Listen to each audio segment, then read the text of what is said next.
जय हिंद, वंदे मातरम। दोस्तों स्वागत करता हूं आप सभी का आपके अपने परिवार दीक्षित एजुकेशन अड्डा पर। दोस्तों एक बार फिर हाजिर हो चुका हूं आप सभी के लिए लेकर यूपी ट्रिपल एससी परीक्षा का ब्रह्मास्त्र। दोस्तों ऐसे सवाल लेकर आया हूं जो आपकी परीक्षा में सीधा छपेंगे और आपको नंबर देके जाएंगे। सारे सवालों को आप अपनी कॉपी के अंदर नोट करते चलिएगा। आइए दोस्तों बिना देर किए हुए सबसे पहले सवाल की ओर हम बात करते हैं। हमारा आज का पहला सवाल है, विजय हजारे ट्रॉफी का खिताब किसने जीता है? अति महत्वपूर्ण सवाल है आपकी परीक्षा के लिए। हिमाचल प्रदेश ने जीता है, मध्य प्रदेश ने जीता है, पश्चिमी क्षेत्र ने जीता है या केरल ने जीता है? क्या होगा आपका सही जवाब? जल्दी से बताइएगा। अति महत्वपूर्ण सवाल है आपकी परीक्षा के लिए। भाई बहनों आपको बता दें, विजय हजारे ट्रॉफी का खिताब किसने जीता है तो आपको नोट करके रखना है, हिमाचल प्रदेश ने जीता है। आपका ऑप्शन नंबर ए आपका सही जवाब होगा। दोस्तों विजय हजारे ट्रॉफी का संबंध किस खेल से है, इसका जवाब आप कमेंट करके बताइएगा। अति महत्वपूर्ण सवाल है आपकी परीक्षा के लिए। आइए दोस्तों मध्य प्रदेश के बारे में बात करते हैं। दोस्तों अगर आपसे पूछा जाए मध्य प्रदेश, इसने दोस्तों कौन सी ट्रॉफी जीती? रणजी ट्रॉफी। रणजी ट्रॉफी किसने जीती? मध्य प्रदेश ने जीती है। दोस्तों मध्य प्रदेश रणजी ट्रॉफी पहली बार जीता है, इसीलिए दोस्तों यह सवाल आपकी परीक्षा के लिए महत्वपूर्ण हो जाता है। विजय हजारे ट्रॉफी किसने जीती? हिमाचल प्रदेश ने।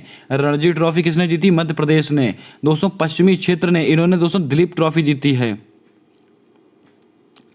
दिलीप ट्रॉफी, ये सवाल आपकी परीक्षा में नहीं आएगा दिलीप ट्रॉफी वाला, क्योंकि दोस्तों ये भी हाल ही में 2-3 दिन पहले जीती गई, इसीलिए दोस्तों इसको आप ध्यान में मत रखिएगा। ये आने वाली परीक्षाओं के लिए महत्वपूर्ण हो सकता है, आपकी पैट की परीक्षा के लिए महत्वपूर्ण नहीं है। दोस्तों कौन कौन से महत्वपूर्ण है? हिमाचल प्रदेश ने कौन सी ट्रॉफी जीती है? विजय हजारे ट्रॉफी। और मध्य प्रदेश ने दोस्तों रणजी ट्रॉफी जीती है।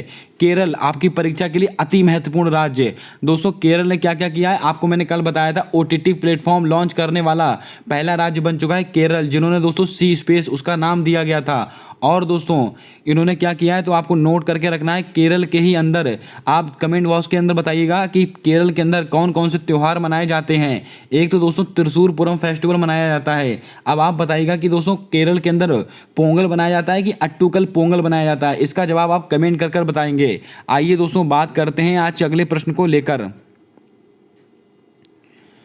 भाई बहनों हमारा आज का अगला सवाल है, पहला गति शक्ति कार्गो टर्मिनल कहां पर स्थापित किया गया है? दोस्तों आप सब जानते हैं कि हमारे बजट के अंदर गति शक्ति के 7 इंजनों का उल्लेख किया गया था। उसमें से दोस्तों जो पहला गति शक्ति का कार्गो टर्मिनल इंजन है कहां पर स्थापित किया गया है? पश्चिम बंगाल, मध्य प्रदेश, झारखंड, तेलंगाना। क्या होगा आपका सही जवाब? जल्दी से बताइएगा। अति महत्वपूर्ण सवाल है आपकी परीक्षा के लिए, और ग्रुप डी की परीक्षा में यह सवाल पूछा गया प्रश्न है, यानी कि आपकी परीक्षा के लिए अति महत्वपूर्ण हो जाता है। जल्दी से बताइएगा, पहला गति शक्ति कार्गो टर्मिनल कहां पर स्थापित किया गया है तो आपको नोट करके रखना है, ये पश्चिम बंगाल में किया गया है। आपका ऑप्शन नंबर ए आपका सही जवाब होगा। पश्चिम बंगाल में भी दोस्तों कहां पर, तो आपको ये नोट करके रखना, आसनसोल मंडल।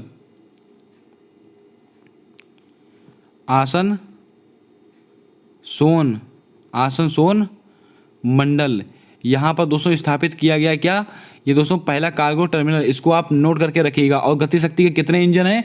गति शक्ति के 4 इंजन हैं। और दोस्तों जो हमारा बजट है उसके अंदर कितनी वंदे भारत एक्सप्रेस की बात की गई है? 400 वंदे भारत एक्सप्रेस की बात की गई है, इसको भी आप नोट करके रखिएगा।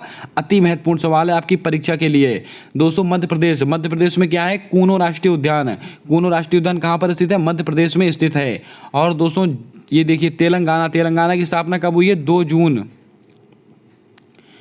जून 2014 को तेलंगाना की स्थापना हुई है, ये भी आप नोट करके रखिएगा। और दोस्तों 39वीं विश्व धरोहर कहाँ पर स्थित है? तेलंगाना में स्थित है। तेलंगाना में दोस्तों कौन सा? रमप्पा मंदिर। इसको भी आप ध्यान में रखिएगा। अति महत्वपूर्ण सवाल है सारे के सारे। आइए दोस्तों बात करते हैं आज के अगले प्रश्न को लेकर। भाई बहनों हमारा अगला सवाल है, UNESCO network of learning cities में कौन सा शहर शामिल नहीं है? अति महत्वपूर्ण सवाल है आपकी परीक्षा के लिए, इसके ऊपर आप वेरी इंपॉर्टेंट डाल के रखिएगा। सारी करंट अफेयर मैं दोस्तों आपको जुलाई, अगस्त, सितंबर सारी करंट अफेयर डेली का डेली रिवाइज करवा रहा हूँ, डेली का डेली सवाल लेकर वहाँ से आ रहा हूँ, जो आपकी परीक्षा के लिए अति महत्वपूर्ण है। हमारा सवाल है, UNESCO network of learning cities में कौन सा शहर शामिल नहीं है? नीलाम्बुर शामिल नहीं है, त्रिशूर शामिल नहीं है, वारंगल शामिल नहीं है, रमप्पा शामिल नहीं है। क्या होगा आपका सही जवाब? जल्दी से बताइएगा। भाई बहनों आपको बता दें UNESCO network of learning cities में कौन सा शहर शामिल नहीं है, तो आपको नोट करके रखना है ये रमप्पा। ऑप्शन नंबर डी आपका सही जवाब होगा, ये दोस्तों शामिल नहीं है। उसके अंदर दोस्तों नीलांबुर हो गया, त्रिशूर हो गया और वारंगल हो गया, ये तीनों शामिल हैं। अब दोस्तों आपको बताएं ये कहाँ कहाँ के शहर हैं। ये त्रिशूर और नीलांबुर ये दोस्तों कहाँ के हैं, ये केरल के शहर हैं। कहाँ के दोस्तों, केरल के शहर हैं। और ये दोस्तों वारंगल ये तेलंगाना का शहर है। अब दोस्तों तेलंगाना आपकी परीक्षा के लिए अति महत्वपूर्ण राज्य है। मैंने इसका दोस्तों स्थापना वर्ष आपको 2 से 3 बार बता दिया है। यहाँ पर दोस्तों कौन कौन से त्यौहार मनाए जाते हैं, एक तो दोस्तों आप नोट करके रखिएगा बोनालू। बोनालू फेस्टिवल कहाँ पर मनाया जाता है, तेलंगाना में मनाया जाता है। और दोस्तों बथुकम्मा फेस्टिवल दोस्तों यानी कि फूलों का त्यौहार है, ये कहाँ पर मनाया जाता है, ये भी दोस्तों तेलंगाना में मनाया जाता है। इसको भी आप नोट करके रखिएगा, अति महत्वपूर्ण सवाल है। आइए दोस्तों बिना देर किए हुए बात करते हैं आज के अगले प्रश्न को लेकर। भाई बहनों हमारा अगला सवाल है, भारत गौरव टूरिस्ट ट्रेन कहाँ से कहाँ तक शुरू हुई है। अति महत्वपूर्ण सवाल है ये दोस्तों। और दोस्तों इसके जो ऑप्शन रखे गए वो भी आपके लिए बहुत ही महत्वपूर्ण हैं। सारे ऑप्शन को ऐसे सेट किया गया है कि आपको एक सवाल से 3 से 4 सवाल बताए जा सकें। आइए दोस्तों बात करते हैं अपने सवाल को लेकर। भारत गौरव टूरिस्ट ट्रेन दोस्तों ये कहाँ से कहाँ तक शुरू हुई है, तो आपको नोट करके रखना है, ये सफदरगंज से बंदराचल यहाँ से शुरू हुई है। अति महत्वपूर्ण सवाल है आपकी परीक्षा के लिए। दोस्तों सफदरगंज कहाँ पर स्थित है, दिल्ली में स्थित है। और भद्राचल दोस्तों कहाँ पर स्थित है, इसका जवाब आप कमेंट करके बताइएगा। अभी प्रेजेंट टाइम में मुझको याद नहीं आ रहा है कि भद्राचल एग्जैक्ट कहाँ की लोकेशन है, लेकिन दोस्तों आपको नोट करके रखना है भारत गौरव टूरिस्ट ट्रेन कहाँ से कहाँ तक चलाई गई, सफदरगंज दिल्ली से भद्राचल चलाई गई है। इसको आप नोट करके रखिएगा। आइए दोस्तों बात करते हैं और ऑप्शन को लेकर। हल्दिया से प्रयागराज यानी कि दोस्तों नेशनल वाटरवे फर्स्ट दोस्तों ये कहाँ से संबंधित है, दोस्तों प्रयागराज से हल्दिया इसके बीच में स्थित है। यानी दोस्तों राष्ट्रीय जलमार्ग 1 किसके किसके बीच में है, प्रयागराज से हल्दिया के बीच में है। दोस्तों देवाली से दानापुर पहली किसान रेल, फर्स्ट किसान रेल दोस्तों कहाँ से कहाँ तक चली थी, देवाली से दानापुर, देवाली से दानापुर, इसको आप नोट कीजिएगा। धुबरी से सादिया, यहाँ पर दोस्तों नेशनल वाटरवे 2 यानी दोस्तों राष्ट्रीय जलमार्ग 2 ये दोस्तों कहाँ पर स्थित है, ये दोस्तों धुबरी से सादिया में स्थित है। और कौन सी नदी पर है, ब्रह्मपुत्र नदी पर है। और ब्रह्मपुत्र नदी का दोस्तों इस पर कौन सा द्वीप पाया जाता है, माजुली द्वीप पाया जाता है। इसको भी आप ध्यान में रखिएगा। उम्मीद करता हूँ आपने यहाँ से सारे प्रश्नों को नोट कर लिया होगा। भारत गौरव टूरिस्ट ट्रेन कहाँ से कहाँ तक चलाई गई है, सफदरगंज से भद्राचल तक। दोस्तों प्रयागराज से हल्दिया ये दोस्तों राष्ट्रीय जलमार्ग 1 स्थित है इसके ऊपर। और दोस्तों देवाली से दानापुर पहली किसान रेल चलाई गई थी, देवाली से दानापुर। और दोस्तों धुबरी से सादिया नेशनल वाटरवे 2 यानी कि दोस्तों राष्ट्रीय जलमार्ग 2 कहाँ पर स्थित है, धुबरी से सादिया के बीच में। और कहाँ पर स्थित है, ब्रह्मपुत्र नदी पर स्थित है। और ब्रह्मपुत्र नदी दोस्तों इसको तिब्बत में क्या कहते हैं, सांगपो कहते हैं। क्या, सांगपो। और दोस्तों इस पर कौन सा द्वीप स्थित है, इस पर माजुली द्वीप स्थित है। इसको भी आप नोट करके रखिएगा, अति महत्वपूर्ण सवाल है। आइए बात करते हैं आज के अगले और महत्वपूर्ण प्रश्न को लेकर। भाई बहनों हमारा अगला सवाल है, पोप फ्रांसिस द्वारा संत का दर्जा पाने वाले पहले भारतीय व्यक्ति कौन है। अति महत्वपूर्ण सवाल है आपकी परीक्षा के लिए, बिल्कुल छुपा रुस्तम सवाल है ये दोस्तों, आपकी परीक्षा में आने की प्रबल संभावना है। आज दोस्तों करंट अफेयर के सवाल कुछ ज़्यादा लिए गए हैं, क्योंकि दोस्तों करंट अफेयर आपकी परीक्षा के लिए अति महत्वपूर्ण साबित होगी आपको नंबर दिलाने के लिए। पोप फ्रांसिस द्वारा संत का दर्जा पाने वाले पहले भारतीय व्यक्ति कौन है, देव सहाय पिल्लई हैं, रामदत्त मिश्र हैं, बालकृष्ण दोषी हैं, डॉक्टर सिंथिया जबिक हैं। चारों नाम आपकी परीक्षा के लिए अति महत्वपूर्ण हैं। दोस्तों ऐसे ऑप्शन सेट किए गए हैं कि आपको 1 से 4 सवाल बताए जा सकें। जल्दी से बताइएगा इसका सही जवाब क्या होगा, अति महत्वपूर्ण सवाल है आपकी परीक्षा के लिए। भाई बहनों आपको बता दें पोप फ्रांसिस द्वारा संत का दर्जा पाने वाले पहले व्यक्ति कौन थे, तो आपको नोट करके रखना है देव साहेब पिल्लई। आपका ऑप्शन नंबर ए आपका सही जवाब होगा। पोप फ्रांसिस द्वारा संत का दर्जा पाने वाले पहले व्यक्ति हैं कौन दोस्तों, देव साहेब पिल्लई। रामदत्त मिश्र, अति महत्वपूर्ण सवाल, कई बार मैंने आपको बताया है। इनको दोस्तों 31वां सरस्वती सम्मान दिया गया है। 31वां सरस्वती सम्मान दोस्तों किसको मिला है, तो आपको नोट करके रखना है रामदत्त मिश्र। और किसके लिए मिला है, तो मैंने आपको बताया था, मैं तो यहाँ हूं, मैं तो यहाँ हूं, इसके लिए दोस्तों इनको दिया गया है। इसको भी आप थोड़ा ध्यान में रखिएगा। बालकृष्ण दोषी दोस्तों इनको रॉयल गोल्ड मेडल मिला है, रॉयल गोल्ड मेडल। दोस्तों रॉयल गोल्ड मेडल पाने वाले पहले भारतीय व्यक्ति कौन है? बालकृष्ण दोषी। अति महत्वपूर्ण सवाल है आपकी परीक्षा के लिए दोस्तों, ये सन 2022 के अंदर ही मिला है, सन 2022 के अंदर, ये भी आप ध्यान में रखिएगा। और दोस्तों डॉक्टर सिंथिया जबिक, अति महत्वपूर्ण सवाल है। राष्ट्रीय खाद्य पुरस्कार, राष्ट्रीय खाद्य पुरस्कार, राष्ट्रीय खाद्य पुरस्कार किसको मिला है? डॉक्टर सिंथिया जबिक को मिला है, इसको भी आप ध्यान में रखिएगा। अति महत्वपूर्ण सवाल है आपकी परीक्षा के लिए। 2021 वाला दोस्तों किसको मिला है? तो आपको नोट करके रखना है, डॉक्टर सिंथिया जबिक को मिला है। 2020 वाला किसको मिला था? तो आपको नोट करके रखना है, शकुंतला हरके सिंह। और दोस्तों उससे पहले को किसको मिला है? मिट्टी के लाल रतन लाल, यानी कि दोस्तों रतन लाल को मिला है, इसको भी आप ध्यान करके रखिएगा। उम्मीद करता हूँ यहाँ से आपने सारे प्रश्नों को नोट किया होगा। आइए बात करते हैं आज के अगले प्रश्न को लेकर। दोस्तों हमारा अगला सवाल है, रामगढ़ विषधारी टाइगर रिजर्व किस राज्य में स्थित है? लगाइएगा स्टार, आपकी परीक्षा में सीधा छपेगा इस स्लाइड से सवाल। जल्दी से बताइएगा आपका सही जवाब क्या होगा? छत्तीसगढ़, राजस्थान, उत्तर प्रदेश, मध्य प्रदेश, क्या होगा आपका सही जवाब? जल्दी से बताइएगा। रामगढ़ विषधारी टाइगर रिजर्व किस राज्य में स्थित है? भाई बहनों आपको बता दें, रामगढ़ विषधारी टाइगर रिजर्व कहाँ पर स्थित है? तो आपको नोट करके रखना है, ये राजस्थान में स्थित है। राजस्थान में भी दोस्तों कहाँ पर स्थित है? बूंदी राजस्थान। कहाँ पर दोस्तों? बूंदी राजस्थान स्थित है। और दोस्तों ये कौन से क्रम का? ये 52वां टाइगर रिजर्व है। कौन सा दोस्तों? रामगढ़ विषधारी। दोस्तों 53वां कहाँ पर स्थित है? छत्तीसगढ़ में। 53वां और नवीनतम राष्ट्रीय उद्यान राष्ट्रीय टाइगर रिजर्व कहाँ पर स्थित है? तो आपको नोट करके रखना है, छत्तीसगढ़ में। कौन सा दोस्तों? गुरु घासीदास, गुरु घासीदास टाइगर रिजर्व कहाँ पर स्थित है दोस्तों? ये छत्तीसगढ़ में स्थित है। ये भी सवाल ग्रुप डी की परीक्षा में पूछा गया प्रश्न है, अति महत्वपूर्ण सवाल है, इसलिए दोस्तों इसको आप नोट करके रखिएगा। अब दोस्तों बात करते हैं उत्तर प्रदेश को लेकर। जल्दी से बताइएगा दोस्तों, उत्तर प्रदेश सरकार ने गन्ने की 5 प्रकार की उपज के लिए, यानी कि दोस्तों 5 प्रकार की गन्ने की उपज के लिए कौन सा दोस्तों योजना चलाई? तो आपको नोट करके रखना है, पंचामृत योजना। उत्तर प्रदेश की जो पंचामृत योजना है वो गन्ने से संबंधित है, इसको भी आप नोट कीजिएगा। ये सवाल आपकी परीक्षा के लिए अति महत्वपूर्ण हो सकता है। आइए बात करते हैं आज के अगले और महत्वपूर्ण प्रश्न को लेकर।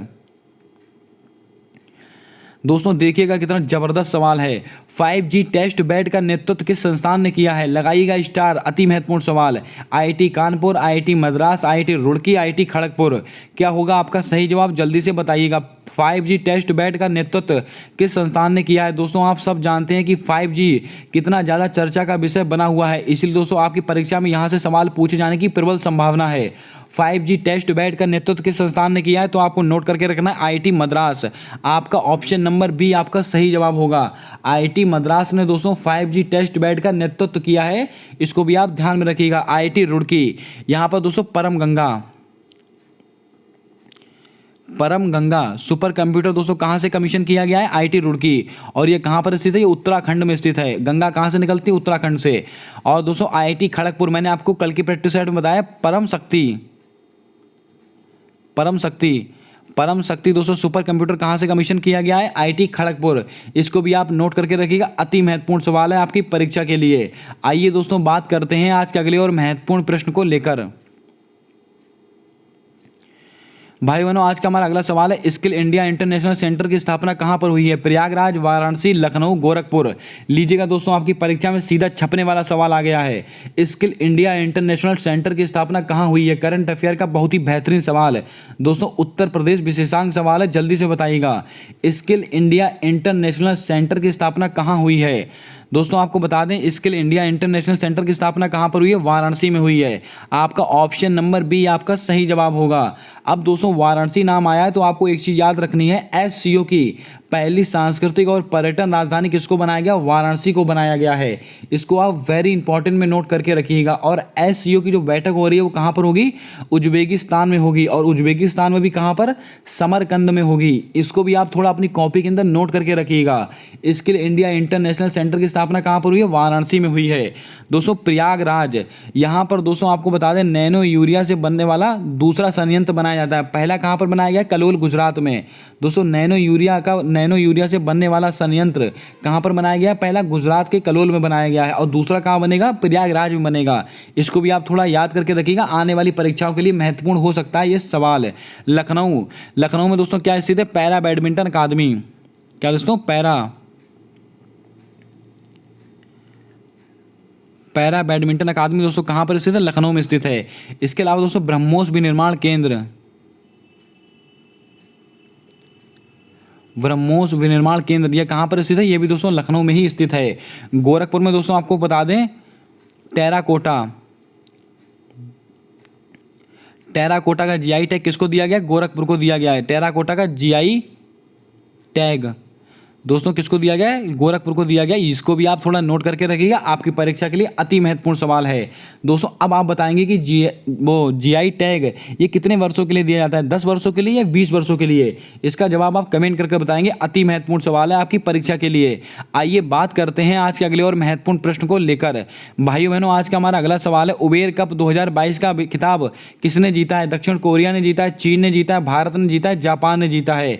दोस्तों मुझे याद है मैंने ये सवाल एक बार और लिया हुआ है, इसलिए दोस्तों इसको दोबारा से रिवाइज करने के लिए मैंने इसको आज फिर से प्रैक्टिस सेट में डाला है। आप बताइएगा कि उबेर कप 2022 का खिताब किसने जीता है? दक्षिण कोरिया ने जीता है, चीन ने जीता है, भारत ने जीता है या जापान ने जीता है? क्या होगा आपका सही जवाब? जल्दी से बताइएगा। यहाँ से दोस्तों आपको मैं 3 से 4 सवाल बताने वाला हूँ। भाइयों बहनों, अगर आपको सवाल अच्छे लग रहे हो तो वीडियो को लाइक कर दें, और अभी तक आपने हमारे यूट्यूब चैनल को अगर सब्सक्राइब नहीं किया है तो सब्सक्राइब करके बेल वाला आइकन ध्यान से दबा दें, क्योंकि दोस्तों आने वाली सारी वीडियोज़ के अपडेट आप तक आसानी से पहुँचते रहेंगे। और दोस्तों आपकी तैयारी एकदम फर्स्ट क्लास होनी चाहिए। लक्ष्य रखिएगा 90 नंबर लाने का दोस्तों, इससे कम में काम नहीं चलने वाला है। आइए दोस्तों लौट आते हैं अपने सवाल की ओर। उबेर कप 2022 का खिताब किसने जीता है? तो आपको नोट करके रखना है, ये दक्षिण कोरिया ने जीता है। आपका ऑप्शन नंबर ए आपका सही जवाब होगा। और किसको हराकर जीता है? चीन को। यानी कि दोस्तों उपविजेता कौन है? हमारा उपविजेता है चीन। इसको भी आप ध्यान में रखिएगा। और उबेर कप किस खेल से संबंधित है? अति महत्वपूर्ण सवाल है, जल्दी से बताइएगा। भाई बहनों आपको बता दें उबेर कप महिला का बैडमिंटन होता है। किसका दोस्तों? महिला का बैडमिंटन। इसको आप वेरी इंपॉर्टेंट में नोट कीजिएगा, महिला का बैडमिंटन खेल, महिला बैडमिंटन का खेल है दोस्तों कौन सा? Uber cup. इसको भी आप थोड़ा ध्यान में रखिएगा, आपसे यह भी सवाल पूछा जा सकता है। आइए दोस्तों और थोड़ी सी बात करते हैं। भारत ने दोस्तों इंडोनेशिया को हराकर कौन सा कप जीता? Thomas cup. Thomas cup Bharat ने इंडोनेशिया को हराकर, किसको दोस्तों? इंडोनेशिया, इसको दोस्तों हराकर थॉमस कप जीता है भारत देश ने। इसको भी आप ध्यान में रखिएगा, अति महत्वपूर्ण सवाल है आपकी परीक्षा के लिए। आइए बात करते हैं आज के अगले और महत्वपूर्ण प्रश्न को लेकर। भाई बहनों आज का हमारा अगला सवाल है, पूर्ण न्याय का विशेष अधिकार से संबंधित है। अति महत्वपूर्ण, पूर्ण न्याय का विशेष अधिकार किस अनुच्छेद से संबंधित है? ऐसा सवाल पूछा जा रहा है। अनुच्छेद 161, अनुच्छेद 142, अनुच्छेद 213, अनुच्छेद 123। क्या होगा आपका सही जवाब? जल्दी से बताइएगा, अति महत्वपूर्ण सवाल है, जल्दी से बताइएगा। भाई बहनों आपको बता दें पूर्ण न्याय का अधिकार किससे संबंधित है? तो आपको नोट करके रखना है वेरी इंपॉर्टेंट में, 142, अनुच्छेद 142। और दोस्तों किसको पूर्ण न्याय का अधिकार? सुप्रीम कोर्ट को। सुप्रीम कोर्ट को दोस्तों पूर्ण न्याय का अधिकार है। ये कौन सा अनुच्छेद कहता है? अनुच्छेद 142 कहता है। दोस्तों 161,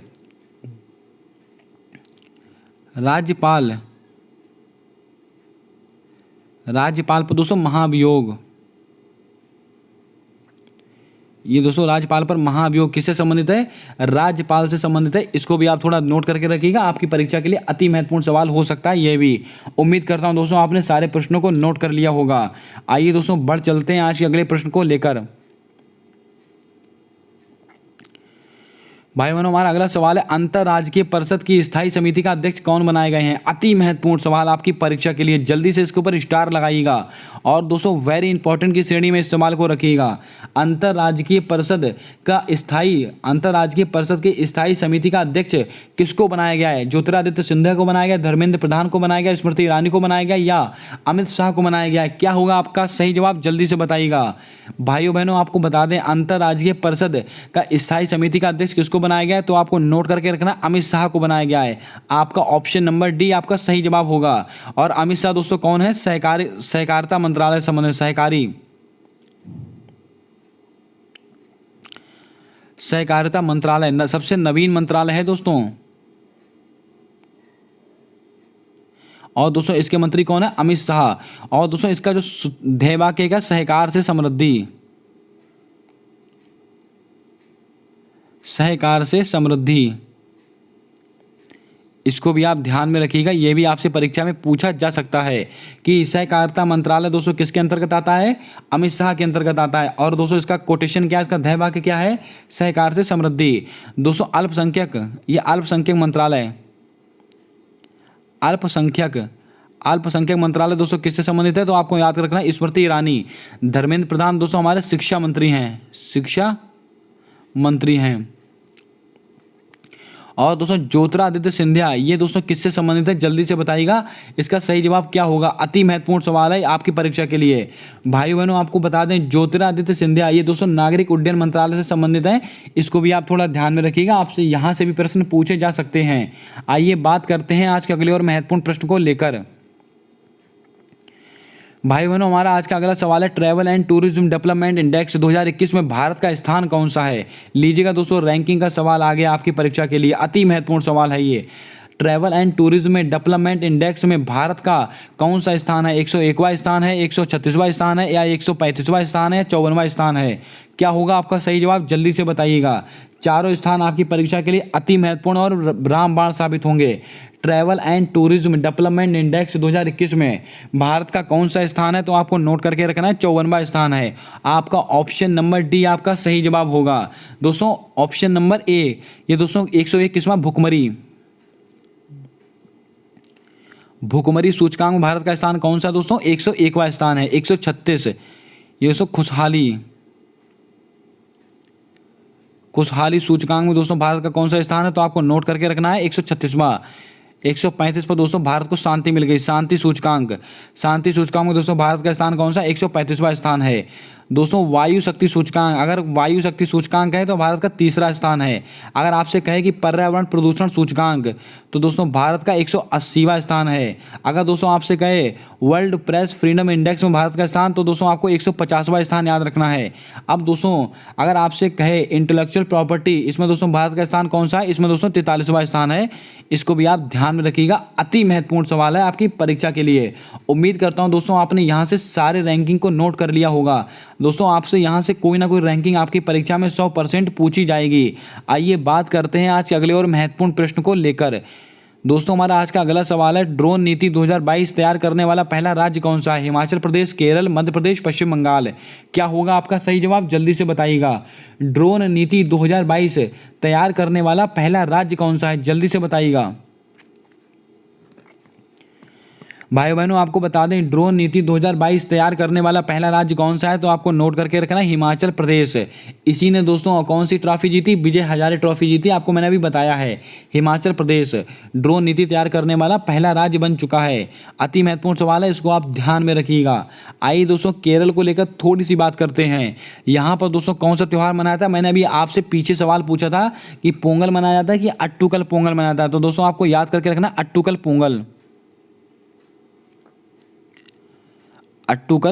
पोंगल। ये दोस्तों कहाँ पर मनाया जाता है, केरल के अंदर मनाया जाता है। इसको भी आप थोड़ा ध्यान में रखिएगा, अति महत्वपूर्ण सवाल है आपकी परीक्षा के लिए। अब दोस्तों के फोन प्रोजेक्ट, अगर आपसे पूछे के फोन प्रोजेक्ट कहाँ पर लॉन्च किया गया है, तो ये भी केरल के अंदर ही लॉन्च किया गया है। अति महत्वपूर्ण सवाल है, इसको भी आप थोड़ा ध्यान में रखिएगा। आइए बात करते हैं आज के अगले और महत्वपूर्ण प्रश्न को लेकर। दोस्तों हमारा आज का अगला सवाल है, जीएसटी परिषद की 47वीं बैठक कहाँ आयोजित हुई है। लगाइएगा स्टार, आपकी परीक्षा के लिए अति महत्वपूर्ण सवाल है, जल्दी से बताइएगा। चंडीगढ़, मध्य प्रदेश, झारखंड, उड़ीसा। क्या होगा आपका सही जवाब, जल्दी से बताइएगा। दोस्तों आपको बता दें जीएसटी परिषद की 47वीं बैठक कहाँ पर आयोजित हुई है, तो आपका सही जवाब होगा ऑप्शन नंबर ए। और दोस्तों जीएसटी काउंसिल, इसका दोस्तों मेंबर कौन होता है, स्वयं हमारे वित्त मंत्री होते हैं। और हमारे वित्त मंत्री कौन है, निर्मला सीतारमण जी हैं। जीएसटी परिषद की 47वीं बैठक कहाँ से हुई है, चंडीगढ़ से हुई है। दोस्तों जीएसटी से संबंधित कौन सा संविधान संशोधन है, 101वां संविधान संशोधन। 101वां संविधान संशोधन किससे संबंधित है दोस्तों, जीएसटी से संबंधित है। और जीएसटी दोस्तों भारत में कब लागू हुई थी, 1 जुलाई 2017 को लागू हुई थी जीएसटी। और दोस्तों किस समिति की सिफारिश पर आई थी, विजय केलकर समिति। विजय केलकर समिति, इसकी सिफारिश पर दोस्तों जीएसटी को लागू किया गया था हमारे भारत देश के अंदर। और दोस्तों जीएसटी काउंसिल, दोस्तों जो जीएसटी काउंसिल है अगर आपसे पूछे जीएसटी काउंसिल ये किस अनुच्छेद से, 279 है जीएसटी काउंसिल का दोस्तों अनुच्छेद है ये 279A। लेकिन आपसे केवल जीएसटी पूछा जाता, केवल जीएसटी, अगर आपसे केवल जीएसटी पूछा जाता है तो आप क्या कहेंगे 246A। इसको भी आप नोट करके रखिएगा, अति महत्वपूर्ण सवाल है आपकी परीक्षा के लिए। उम्मीद करता हूं दोस्तों जीएसटी से संबंधित सारे आंकड़े आपने यहां से नोट कर लिए होंगे। जीएसटी परिषद की 47वीं बैठक कहां पर हुई है, चंडीगढ़ में हुई है। जीएसटी दोस्तों कौन से संविधान संशोधन से संबंधित है, 101वां संविधान संशोधन। 1 जुलाई 2017 को दोस्तों पूरे भारत में जीएसटी लागू हुई थी। और किस सिफारिश पर दोस्तों ये जीएसटी आई थी, विजय केलकर समिति। और जीएसटी काउंसिल से संबंधित अनुच्छेद कौन सा है, 279A। और केवल जीएसटी आपसे पूछा जाए तो आप कहेंगे 246A। इसको भी आप ध्यान में रखिएगा, आपके यहाँ से कोई सा भी प्रश्न पूछा जा सकता है। आइए दोस्तों बिना देर किए हुए बात करते हैं आज के अगले प्रश्न को लेकर। भाई बहनों हमारा आज का अगला सवाल है, भारत की पहली डिजिटल लोक अदालत कहाँ पर शुरू की गई है, केरल में, जयपुर में, सूरत में या जामनगर में। लगाइएगा स्टार दोस्तों, आपकी परीक्षा में छपेगा यह सवाल। भारत की पहली डिजिटल लोक अदालत कहाँ शुरू की गई है, केरल में शुरू की गई, जयपुर में शुरू की गई, सूरत में शुरू की गई है या दोस्तों जामनगर में शुरू की गई है। क्या होगा आपका सही जवाब। चारों ऑप्शन बहुत ही महत्वपूर्ण है आपकी परीक्षा के लिए। भाइयों बहनों आपको बता दें भारत की पहली डिजिटल लोक अदालत कहाँ पर शुरू की गई, तो आपको नोट करके रखना है जयपुर में की गई है। आपका ऑप्शन नंबर बी आपका सही जवाब होगा। दोस्तों यहीं पर दोस्तों आपको याद करके रखना ओपीडी टावर, भारत का सबसे ऊंचा ओपीडी टावर दोस्तों कहाँ पर बनेगा, जयपुर में बनने वाला है। और कितने मंजिल का है दोस्तों, 22 मंजिल का है। इसको भी आप नोट करके रखिएगा। दोस्तों आइए बात करते हैं सूरत। यहाँ पर दोस्तों कचरे से स्टील रोड, कचरे से दोस्तों स्टील रोड कहाँ पर बनाई जा रही है, सूरत में बनाई जा रही है। और दोस्तों कितने लाइन की है, 6 लाइन की है। और दोस्तों यहीं पर भारत का पहला मेट्रो स्टेशन, भारत का पहला मेट्रो स्टेशन दोस्तों कहाँ पर स्थापित किया जा रहा है, सूरत के अंदर किया जा रहा है। इसको भी आप नोट करके रखिएगा। जामनगर गुजरात दोस्तों WHO ट्रेडिशनल मेडिसिन सेंटर दोस्तों इसकी स्थापना कहाँ पर की गई है, तो आपको नोट करके रखना है जामनगर गुजरात में की गई है। कौन सा दोस्तों, WHO ट्रेडिशनल मेडिसिन सेंटर, इसकी स्थापना कहाँ पर की गई, जामनगर गुजरात में की गई। इसको भी आप ध्यान में रखिएगा। उम्मीद करता हूँ आपने सारे प्रश्नों को नोट किया होगा। दोस्तों कैसे लग रहे हैं आपको सारे सवाल, जल्दी से बताइएगा कमेंट कर आपको सारे सवाल समझ में आ रहे हैं या नहीं। अगर दोस्तों समझ में आ रहे हैं तो आप कमेंट में हाँ लिखिएगा, अगर नहीं आ रहे हैं तो आप सीधा ना लिख सकते हैं, इसमें कोई दोहराई नहीं है। अगर दोस्तों आपको वीडियो अच्छा लग रहा है तो वीडियो को जल्दी से लाइक कर दें और अपने दोस्तों तक जरूर शेयर कर दें, क्योंकि दोस्तों ये सारी मेहनत सिर्फ और सिर्फ आप लोगों के लिए की जाती है। आइए दोस्तों देर किए हुए बिना अपने सवाल की ओर बात करते हैं।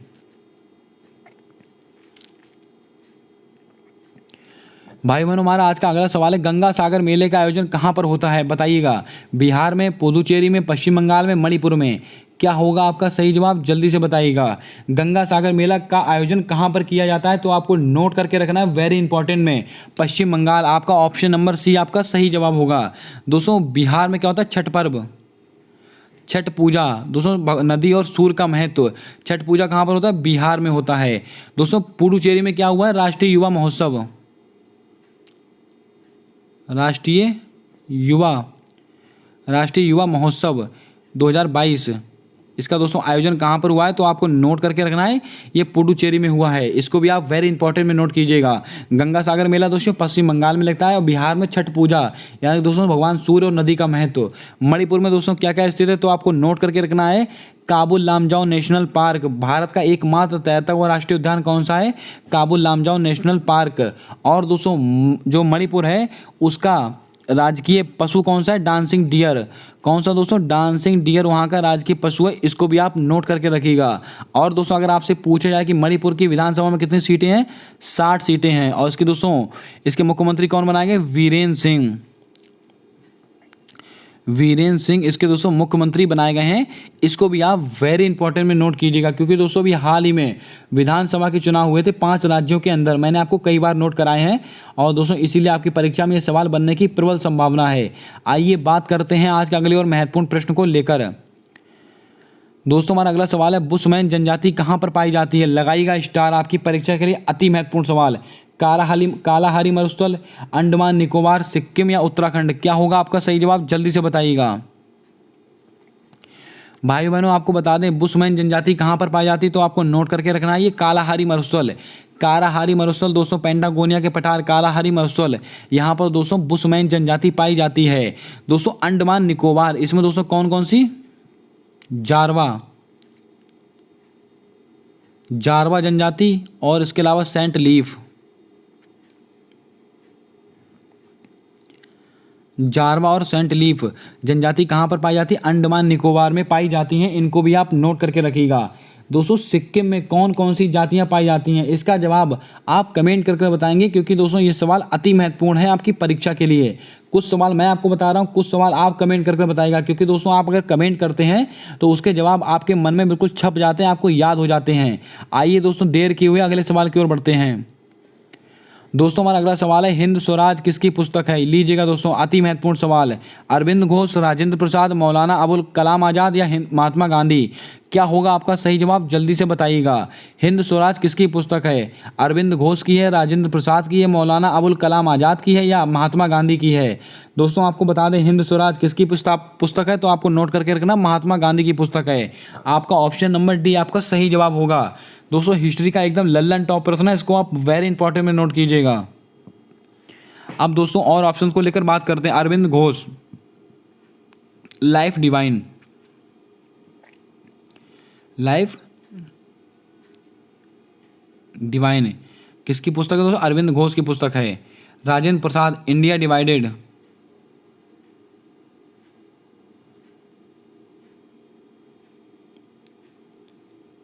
इंडिया डिवाइडेड किसकी पुस्तक, दोस्तों डॉक्टर राजेंद्र प्रसाद की है। दोस्तों मौलाना अबुल कलाम आज़ाद की एक बहुत ही फेवरेट बुक है, उसका नाम दोस्तों क्या है, जल्दी से बताइएगा। आपको बहुत ही महत्वपूर्ण सवाल इनका दोस्तों सवाल है ये आपकी परीक्षा के लिए। हिंद स्वराज की पुस्तक किसने लिखी, महात्मा गांधी ने लिखी है। अरविंद घोष दोस्तों लाइफ डिवाइन है, doctor Rajendra Prasad India divided और मौलाना अबुल कलाम आज़ाद की पुस्तक कौन सी, इंडिया विंग्स फ्रीडम, इंडिया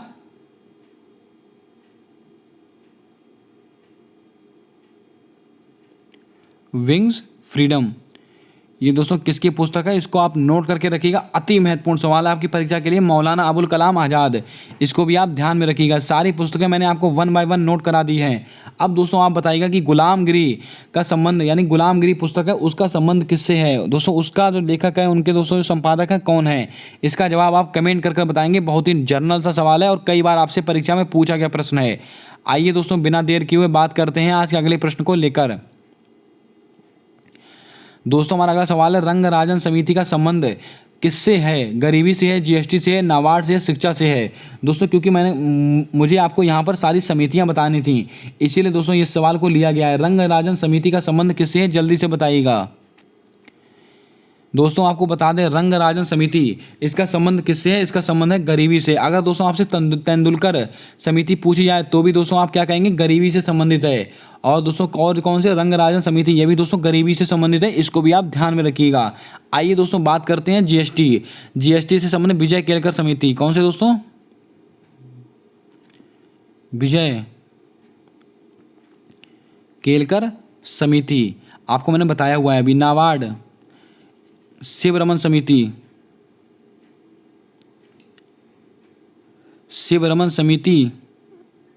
इसकी सिफारिश पर दोस्तों नाबार्ड की स्थापना हुई है। और कब हुई है, 12 जुलाई 1982। और दोस्तों वर्तमान में इसके हेड कौन है, गोविंद चिंतालू जी इसके हेड हैं, किसके दोस्तों, नाबार्ड के। इसको भी आप ध्यान में रखिएगा। शिक्षा अति महत्वपूर्ण सवाल है दोस्तों, 86वां संविधान संशोधन अनुच्छेद 21A और दोस्तों कस्तूरी रंगन समिति की सिफारिश पर दोस्तों 86वां संविधान संशोधन आया, आपको मैंने नोट कराया हुआ है, आप इसको नोट कीजिएगा और इसको याद करके रखिएगा। आइए बात करते हैं आज के अगले प्रश्न को लेकर।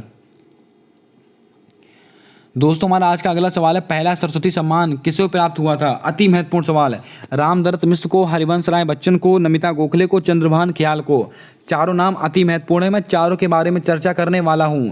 भाई बहनों एक सवाल लेकर आपका उसका खाली एक उत्तर बता देना हमारा उद्देश्य नहीं रहता है। आपको दोस्तों एक सवाल से 4 से 5 सवाल दिए जाते हैं, जिससे कि दोस्तों आपकी परीक्षा की तैयारी और मजबूत हो चुके।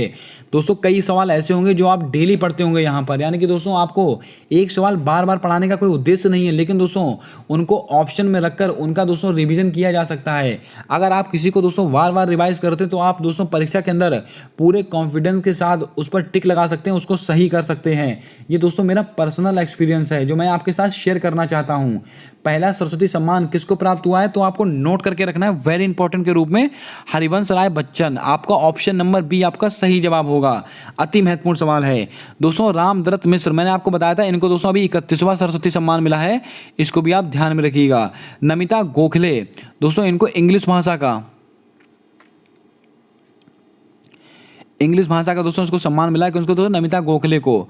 और दोस्तों इनको चंद्रभान ख्याल इंग्लिश भाषा का दोस्तों साहित्य अकादमी पुरस्कार किसको मिला है, नमिता गोखले को। साहित्य अकादमी पुरस्कार है दोस्तों, साहित्य अकादमी इंग्लिश भाषा का साहित्य अकादमी पुरस्कार किसको मिला है, नमिता गोखले को मिला है 2022 के अंदर। चंद्रभान ख्याल, इनको दोस्तों साहित्य अकादमी पुरस्कार मिला उर्दू भाषा के लिए। उर्दू भाषा के लिए दोस्तों इनको साहित्य अकादमी पुरस्कार दिया गया 2022 का, चंद्रभान ख्याल को। इन चारों नामों को आप नोट कीजिएगा। कोई सा भी दोस्तों आपकी परीक्षा में आ सकता है और आपको नंबर दिला सकता है, आपको सिलेक्शन दिला सकता है। आइए बात करते हैं आज के अगले प्रश्न को लेकर। दोस्तों हमारा आज का अगला सवाल है, राहुला ख्याल और कार्तिक पाई डंडा ये दोस्तों कहाँ के नृत्य हैं। दोस्तों आप सवाल का लेवल देखिएगा। उत्तर प्रदेश विशेषांक दोस्तों यहाँ से शुरू होने वाला है। झारखंड, बुंदेलखंड, तेलंगाना, तमिलनाडु। क्या होगा आपका सही जवाब, जल्दी से बताइएगा। अति महत्वपूर्ण सवाल है आपकी परीक्षा के लिए। राहुला हो गया, ख्याल हो गया, कार्तिक हो गया, पाई डंडा हो गया, ये सब दोस्तों किस राज्य से संबंधित है, ये सब दोस्तों बुंदेलखंड से संबंधित है। आपका ऑप्शन नंबर बी आपका सही जवाब होगा, अति महत्वपूर्ण है। दोस्तों सरहुल फेस्टिवल ये कहां पर मनाया था, झारखंड। सरहुल फेस्टिवल दोस्तों कहां पर मनाया था, झारखंड में। अति महत्वपूर्ण सवाल है ये दोस्तों, कई बार परीक्षा में बार बार पूछा जाता है ये सवाल है। राहुला हो गया, ख्याल हो गया, कार्तिक पाई डंडा, ये सब दोस्तों कहाँ के हैं, बुंदेलखंड में है। इसको आप नोट करके रखिएगा, अति महत्वपूर्ण सवाल है। आइए बात करते हैं आज के अगले और महत्वपूर्ण प्रश्न को लेकर। भाई बहनों हमारा आज का अगला सवाल है, निम्नलिखित में से नेपाल से सीमा बनाने वाला राज्य नहीं है। लगाइएगा स्टार, आपकी परीक्षा के लिए अति महत्वपूर्ण सवाल है। दोस्तों आपसे आपके सिलेबस में दिया गया है अंतर्राष्ट्रीय सीमाएं वगैरह वगैरह, ये सब दोस्तों आपके सिलेबस में दिया गया है, इसीलिए दोस्तों इस सवाल को लाया गया है। जल्दी से बताइएगा निम्नलिखित में से ऐसा कौन सा राज्य है जो नेपाल से सीमा नहीं बनाता है। उत्तराखंड है, उत्तर प्रदेश है, बिहार है, मध्य प्रदेश है। दोस्तों बहुत ही सरल सवाल है, जल्दी से बताइएगा।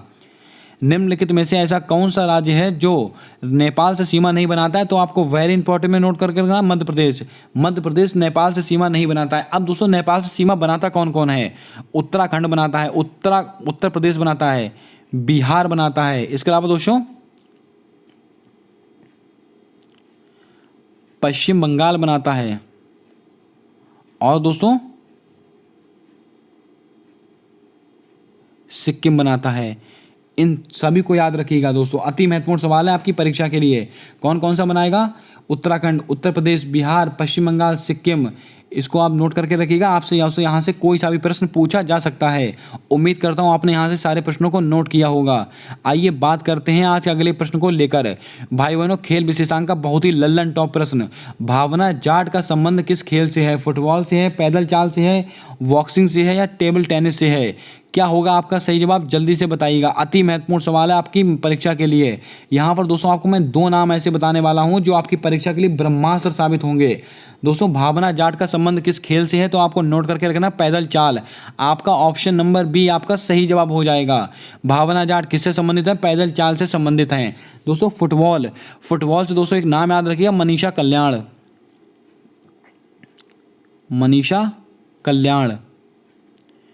मनीषा कल्याण दोस्तों, इनको सर्वश्रेष्ठ फुटबॉलर चुना गया है 2022 के लिए अपने भारत देश में, मनीषा कल्याण। और दोस्तों सुनील छेत्री, ये दोस्तों पुरुष हैं, और दोस्तों किससे संबंधित हैं, ये दोस्तों अपने फुटबॉल से ही संबंधित है। इनको भी आप नोट करके रखिएगा। सुनील छेत्री का नाम दोस्तों किससे संबंधित है, फुटबॉल से संबंधित है।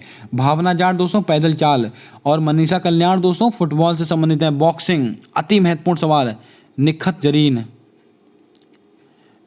जरीन, ये दोस्तों बॉक्सिंग से संबंधित। इन्होंने दोस्तों विश्व बॉक्सिंग चैंपियनशिप जो कि दोस्तों तुर्की के इस्तांबुल में आयोजित हुई थी, उसके अंदर भारत देश को इन्होंने गोल्ड मेडल जिताया है। अति महत्वपूर्ण सवाल है। और दोस्तों निखत जरीन ने जो बर्मिंघम कॉमनवेल्थ गेम हुए थे 22वें क्रम के, कहाँ हुए थे, इंग्लैंड में, वहाँ पर दोस्तों भारत को इन्होंने गोल्ड मेडल जिताया है बॉक्सिंग के अंदर। टेबल टेनिस, लगाइएगा स्टार,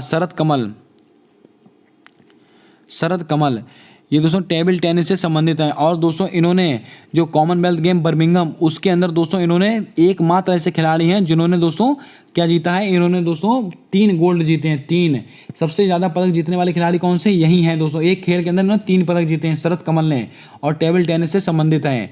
दोस्तों आपको बता दें शरत कमल और निखत जरीन ये दोनों लोग जो कौन थे, कॉमनवेल्थ गेम है उसके दोस्तों समापन कार्यक्रम के ध्वजवाहक थे। कौन कौन दोस्तों, निखत जरीन और शरत कमल, ये दोस्तों कॉमनवेल्थ गेम के समापन कार्यक्रम के ध्वजवाहक थे। दोस्तों प्रारंभ यानी कि शुभारंभ कार्यक्रम के दोस्तों वाहक कौन थे, ध्वजवाहक, तो आपको नोट करके रखना है मनप्रीत सिंह हॉकी के कप्तान, और दोस्तों पीवी सिंधु बैडमिंटन से संबंधित हैं। ये दोस्तों दोनों लोगों ने दोस्तों शुभारंभ के समय कौन थे दोस्तों, ध्वजवाहक थे। इसको भी आप नोट करके रखिएगा, यह भी सवाल आपकी परीक्षा के लिए अति महत्वपूर्ण हो जाता है। आइए दोस्तों बात करते हैं आज अगले प्रश्न को लेकर। उम्मीद करता हूं दोस्तों आप सारे सवालों को नोट कर ले होंगे। आइए दोस्तों बात करते हैं अपने प्रश्न को लेकर। कलकत्ता अधिवेशन किस वर्ष से संबंधित, दोस्तों यहाँ पर वर्ग नहीं होगा, यहाँ पर वर्ष होगा। टाइपिंग एरर है, इसको आप थोड़ा मैनेज कीजिएगा। कोलकाता अधिवेशन किस वर्ष से संबंधित है, 1886, 1931, 1929, 1938। क्या होगा आपका सही जवाब, जल्दी से बताइएगा। चारों ऑप्शन ऐसे ऑप्शन रखे गए हैं जो आपकी परीक्षा के लिए महत्वपूर्ण है। कलकत्ता अधिवेशन किस वर्ष से संबंधित है, तो आपको दोस्तों यहाँ पर वर्ष कीजिएगा आप पहले, किस वर्ष से संबंधित है दोस्तों, तो आपको नोट करके रखना है 1846। इसको आप वेरी इंपॉर्टेंट में नोट कीजिएगा। कलकत्ता अधिवेशन दोस्तों कब से है, 1846 से संबंधित है, इसको भी आप नोट करके रखिएगा। आइए दोस्तों और ऑप्शंस को लेकर बात करते हैं। दोस्तों 1931, इसको दोस्तों क्या होता है, गांधी इरविन समझौता, गांधी इरविन समझौता, अति महत्वपूर्ण सवाल है आपकी परीक्षा के लिए। दोस्तों कलकत्ता अधिवेशन, दोस्तों यहाँ पर थोड़ा कन्फ्यूजन भरा ऑप्शन मुझे लग रहा है, यहाँ पर शायद 1946 होगा या 1846 होगा। दोस्तों इस सवाल को आप एक बार रीचेक कर लीजिएगा, इस सवाल को आप रीचेक कर लीजिएगा। यहाँ पर मुझे लग रहा है कि टाइपिंग एरर हो चुका है। यहाँ पर दोस्तों शायद 1846 की जगह पर 1946 होना चाहिए। इस सवाल को दोस्तों आप कृपया करके एक बार रीचेक कर लीजिएगा, क्योंकि दोस्तों कोई भी चीज़ आप गलत मत पढ़िएगा, बिल्कुल सटीक चीज़ें पढ़िएगा। कलकत्ता अधिवेशन किस वर्ष से संबंधित है, मुझको थोड़ा सा कन्फ्यूजन है यहाँ पर, 1846 होगा या 1946, इसको आप थोड़ा रिकन्फर्म कर लीजिएगा और इस ऑप्शन को सही कर लीजिएगा। इसका जवाब दोस्तों मैं कमेंट बॉक्स में पिन कर दूंगा आप सभी के लिए। आइए दोस्तों और ऑप्शन के बारे में बात कर लेते हैं। वर्ष 1931 गांधी इरविन समझौता हुआ था, इसको आप नोट करके रखिएगा। वर्ष 1929, इसको दोस्तों क्या होता है, लाहौर अधिवेशन, लाहौर अधिवेशन, लाहौर अधिवेशन हुआ था दोस्तों 1929 ईस्वी के अंदर। 1938 हरिपुरा अधिवेशन, हरिपुरा अधिवेशन, ये दोस्तों कब हुआ था, ये 1938 में हुआ था। और दोस्तों 1939 में दोस्तों फॉरवर्ड ब्लॉक की स्थापना हुई थी सुभाष चंद्र बोस जी के द्वारा, इसको भी आपको नोट करके रखना है, ये भी सवाल आपकी परीक्षा के लिए अति महत्वपूर्ण है। और दोस्तों कलकत्ता अधिवेशन, इसी अधिवेशन के दौरान हमारा जो राष्ट्रीय गान है पहली बार गाया गया था, इसको भी आप थोड़ा ध्यान में रखिएगा। और दोस्तों इस सवाल को आप एक बार रीचेक कर लीजिएगा। आइए बढ़ते हैं आज के अगले और महत्वपूर्ण प्रश्न को लेकर। दोस्तों हमारा आज का अगला सवाल है, काकरापार परमाणु संयंत्र कहाँ पर स्थापित है, तमिलनाडु, कर्नाटक, गुजरात, महाराष्ट्र। दोस्तों सारे परमाणु संयंत्र मैं आपको यहाँ पर नोट कराने वाला हूँ, जल्दी से बताइएगा काकरापार परमाणु संयंत्र कहाँ पर स्थित है। भाई बहनों आपको बता दें काकरापार परमाणु संयंत्र कहाँ पर स्थित है, तो आपको नोट करके रखना है, ये गुजरात में स्थित है। आपका ऑप्शन नंबर सी आपका सही जवाब होगा। दोस्तों महाराष्ट्र में दोस्तों कौन सा स्थित है वो आपको बताना है, कर्नाटक, तमिलनाडु, ये तीनों चारों मैं आपको भी बताने वाला हूँ। काकरापार दोस्तों कहाँ पर स्थित है, गुजरात में स्थित है। आपका ऑप्शन नंबर सी आपका सही जवाब होगा, तमिलनाडु। दोस्तों कलपक्कम,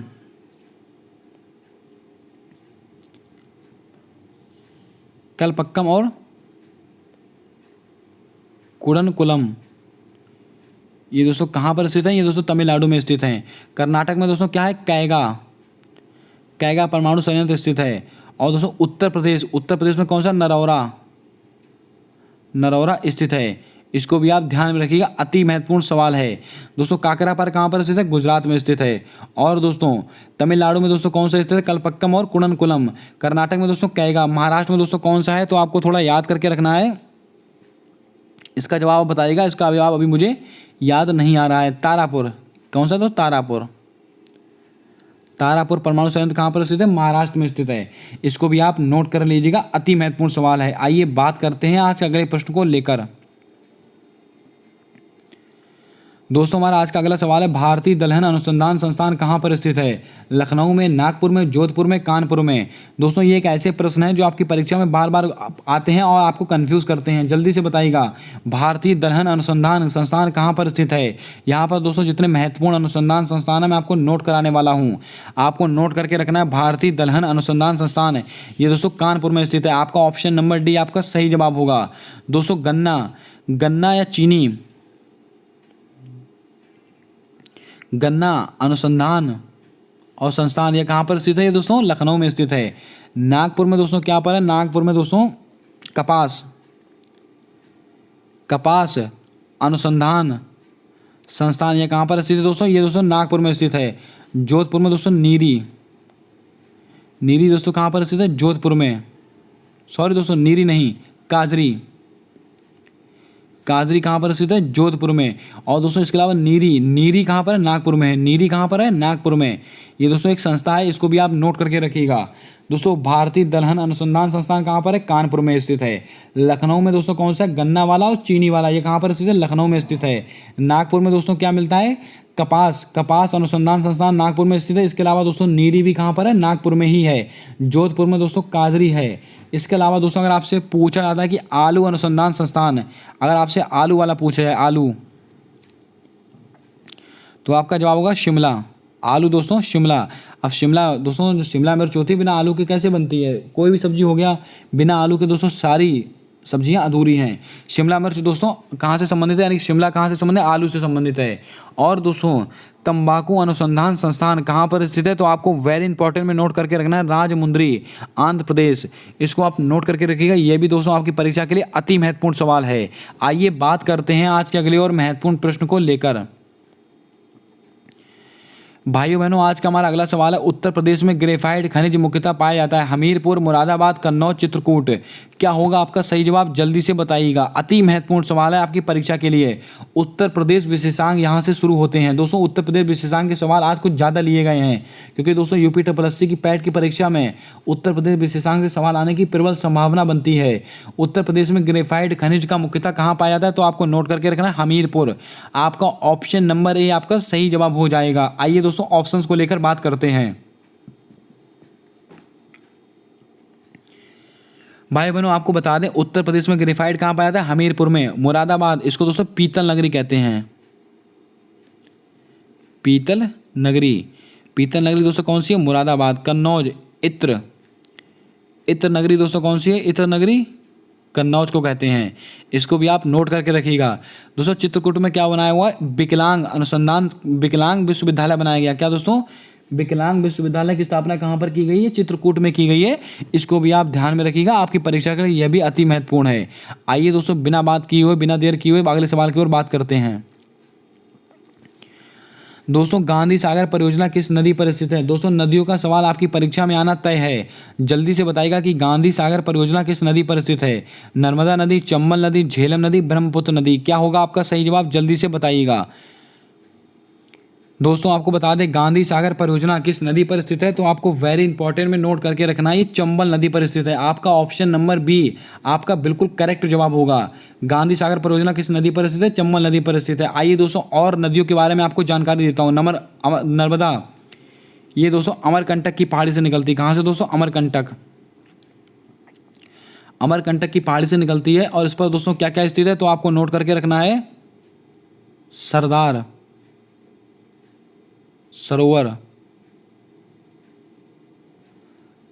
सरोवर बांध। ये किस नदी पर स्थित है? नर्मदा नदी पर स्थित है। इसके अलावा दोस्तों क्या स्थित है? धुआंधार जलप्रपात कहाँ पर स्थित है? नर्मदा नदी पर स्थित है। इसके अलावा दोस्तों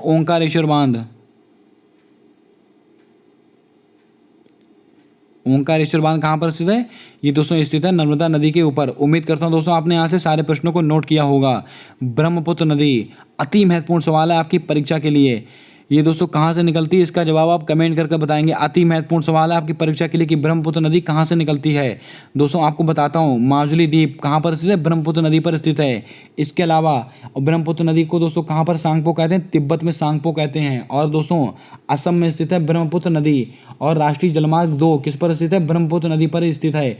दुबरी से सादिया, इसको भी आपको मैंने बताया हुआ है, इसको भी आप नोट करके रखिएगा। मैंने आपसे पूछा है कि ब्रह्मपुत्र नदी कहाँ से निकलती है, जल्दी से बताइएगा, आपकी परीक्षा के लिए अति महत्वपूर्ण सवाल है ये भी, तो आपको नोट करके रखना है। त्रिम्बकम की पहाड़ी से निकलता है ब्रह्मपुत्र नदी, कौन सी दोस्तों?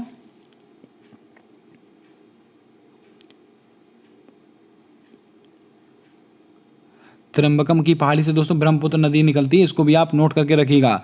अब दोस्तों आपकी परीक्षा के लिए एक सवाल, जल्दी से बताइएगा दोस्तों, झेलम नदी पर कौन कौन सी परियोजनाएं हैं, तो आपको नोट करके रखना। तुलबुल, एक दोस्तों तुलबुल परियोजना नोट कीजिएगा, एक उरी परियोजना नोट कीजिएगा। ये दोस्तों झेलम नदी पर स्थित हैं। अब आप कमेंट करके बताएंगे कि झेलम नदी को वेदों में क्या कहा गया है। दोस्तों रावी नदी को तो परुष्णी कहा गया है, लेकिन दोस्तों झेलम नदी को और वेदों में क्या कहा गया है, इसका जवाब आप कमेंट करके बताएंगे। अति महत्वपूर्ण सवाल है। आइए दोस्तों बात कर लेते हैं आज के अगले प्रश्न को लेकर।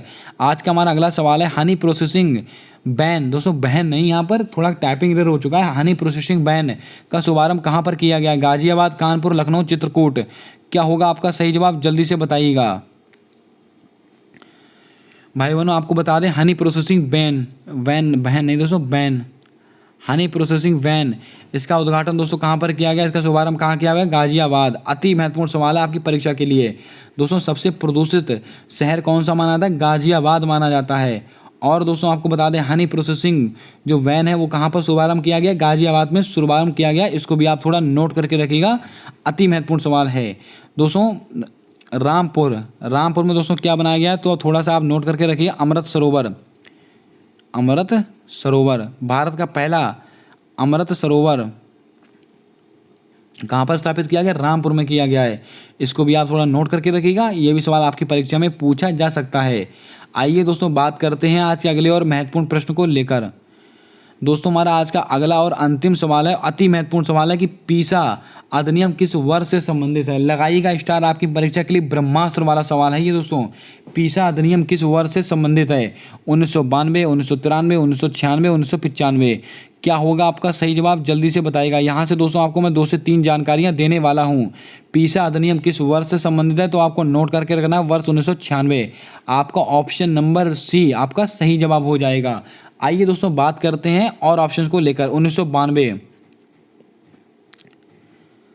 73वां संविधान संशोधन, ये दोस्तों किस वर्ष से संबंधित है? ये दोस्तों संबंधित है 1992 से। लेकिन आपसे पूछा है कि लागू कब हुआ है? लागू हुआ था वर्ष 1993। इसलिए दोस्तों 24 अप्रैल